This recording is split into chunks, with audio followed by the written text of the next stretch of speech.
홍성 교수입니다. 좋습니다. 유튜브 촬영해 오셔가지고. 예, 반갑습니다. 예, 반갑습니다.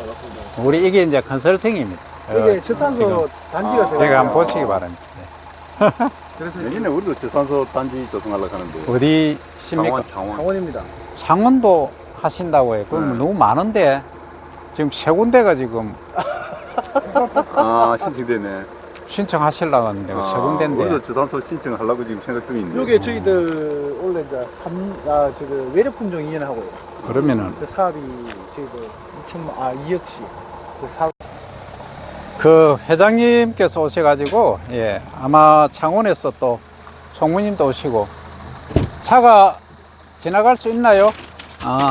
그러면 지금 제가 이제 방금 우리 그 회장님하고 얘기를 나눴는데 여기가 왜 이러냐 하면 중간학수는 저희들이 다 했는데 이게 이제 축산 분뇨 있지 않습니까?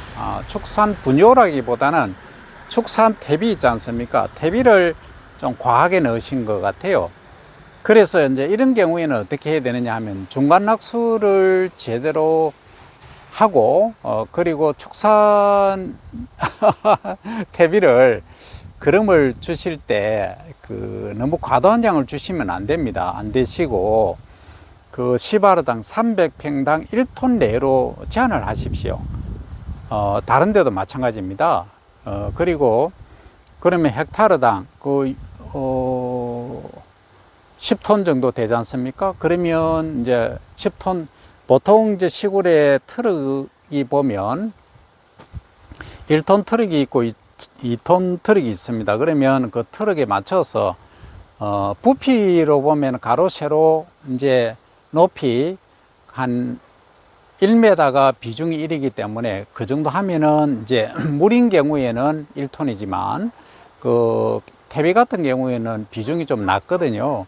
그러면은 이제 가로 세로 높이 한 가로 세로 1m라면 높이 3m 정도 그 정도 양만 하면은 충분히 300평 기준 내 퇴비 시용이 되겠습니다. 그러면 이건 제가 보니까 폭이 한 15m 정도 되죠. 길이가 80m 하면은 거의 900, 그러니까 10m에 80이면은 800제곱미터죠. 그죠? 그럼 1200제곱미터니까 약 한 1.2헥타르, 헥타르가 아니고 400평 정도 되네요. 400평 조금 안 됩니다. 그럼 어쨌든 400평 정도로 감안한다면 그러니까 300평이 시바르기 때문에 그러면 퇴비를 주신다고 하면은 한 1.2톤, 많게는 뭐 1.5톤 정도, 요 정도만 주시지 과하게 주시면 안 됩니다. 퇴비 시용을 조금 줄이시고 내년에는 퇴비를 주시면 안 됩니다.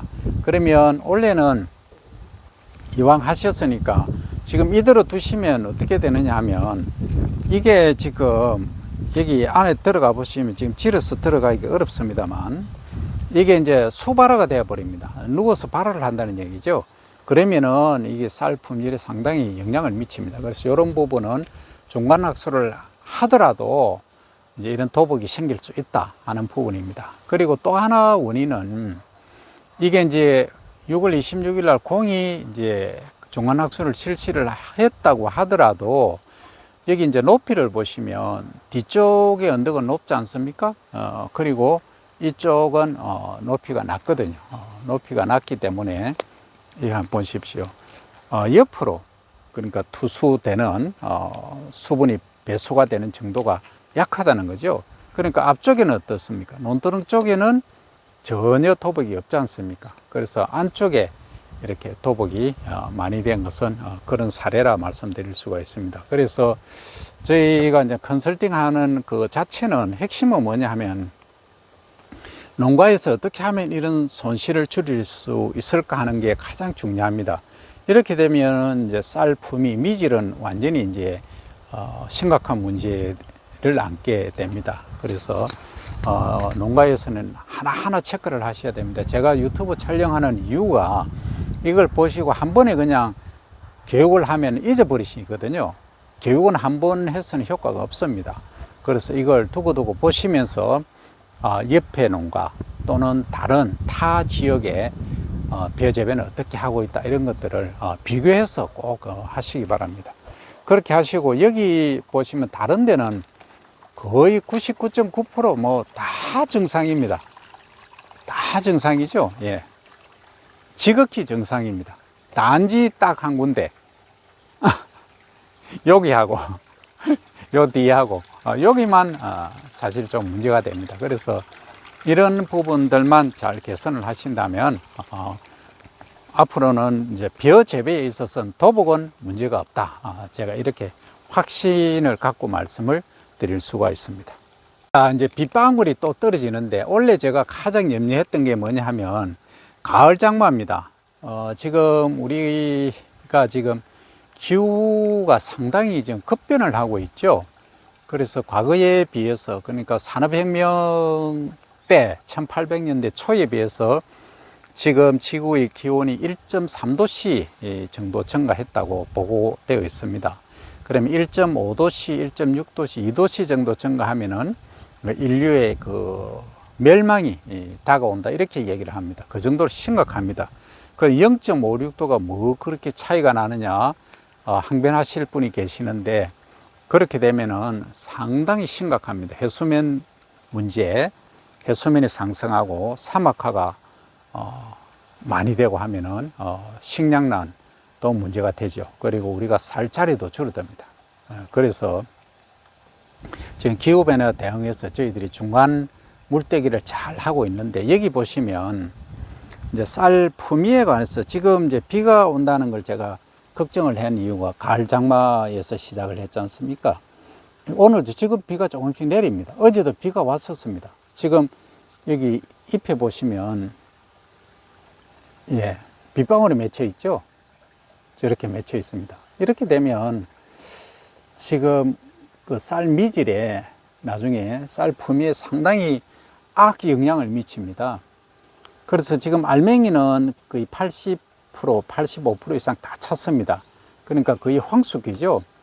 황숙기임에도 불구하고 마지막 소위 불꽃을 못 태우면은 마지막에 남은 부분을 제대로 하지 못하면은 이게 동알미라든지 또는 그 유생미라는 게 따로 품종이 달라서 그런 게 아니고 청미죠. 청미라는 이런 또 갈변한다든지 이런 애들이 발생을 할 수가 있습니다. 그리고 또 하나 염려되는 것은 도열병 있지 않습니까? 이삭 목도열병 이런 애들이 또 문제를 유발할 수 있고 또 비가 많이 오면 멸구 있지 않습니까? 멸구가 집중적으로 발생을 해버리면 뭐 한 방에 솔직히 끝나버립니다. 그런 점들을 다